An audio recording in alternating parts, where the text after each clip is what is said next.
Jangan terus-terusan bertanya, kenapa anak saya nggak begini sama saya? Kenapa anak saya nggak mau dengerin saya? Kenapa anak saya? Bertanyalah, apakah kamu sudah menjadi ibu yang baik bagi mereka? Apakah ketika mereka bercerita, kamu sudah meminjamkan dua telingamu untuk mendengarkan cerita mereka? Ataukah selama ini kamu lebih sibuk mendengarkan hawa nafsumu sendiri hingga tak lagi peduli kepada apa yang diinginkan oleh anak-anakmu? Bu, anak-anak itu nggak minta macam-macam kok. Hal terbesar yang mereka perlukan darimu adalah cinta. Hal terbesar yang mereka butuhkan darimu adalah kasih sayang. Percayalah saya.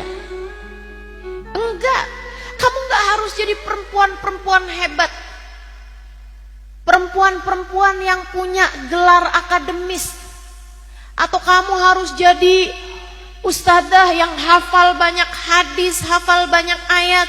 Itu perlu kalau kamu pegang mic kayak saya. Tapi kalau kamu sekedar mau jadi ibu yang baik bagi anak-anakmu, kamu nggak perlu itu semuanya, teman-teman. Yang kamu perlukan hanya satu: sayangi anakmu. Sayangi anakmu. Dan tunjukkan itu kepada mereka. Sayangi anakmu.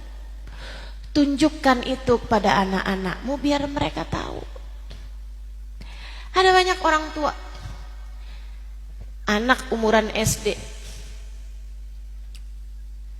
kerjaannya ngomel mulu. Kok baju seragam kamu kotor?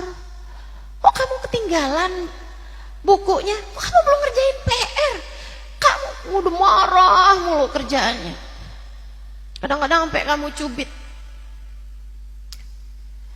Pas anaknya udah tidur, di waktu malam diliatin, anaknya nyesel. Terus dia bilang, maafin mama ya nak. Anakmu lagi tidur. Kamu pikir anakmu udah sakti sampai bisa mendengar ucapanmu di saat dia tidur? Kenapa? Apa masalahmu? Gengsi ustazah mau minta maaf sama anak. Buang gengsimu, teman-teman. Buang.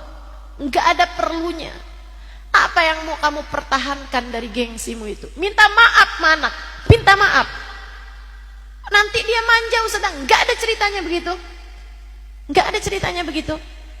Saya ceritain, ibu saya, umi saya, sampai sebegini tuanya saya, tiap kali saya bilang sama umi saya, Mi, maafin Ima ya Mi, maafin Ima ya Mi. Buat segala salah Imam yang umi tahu, yang umi gak tahu. Apa jawab umi saya? Im, maafin umi ya Im. Umi itu dulu banyak gak ngertinya Im, maafin umi ya Im ya. Maafin umi ya nak ya.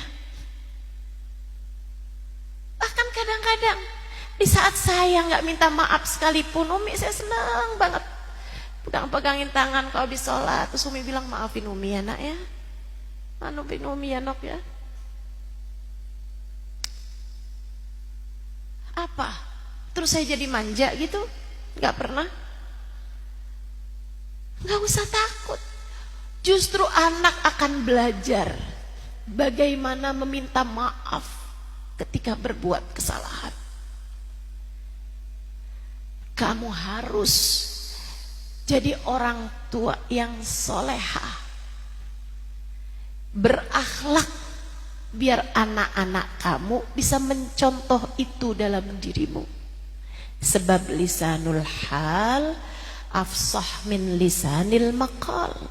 Lidah perbuatan lebih tajam daripada lidah ucapan. Kamu ditiru anakmu, perbuatanmu lebih mudah, lebih gampang ditirunya daripada anak kamu minta meniru ucapanmu, melaksanakan ucapanmu.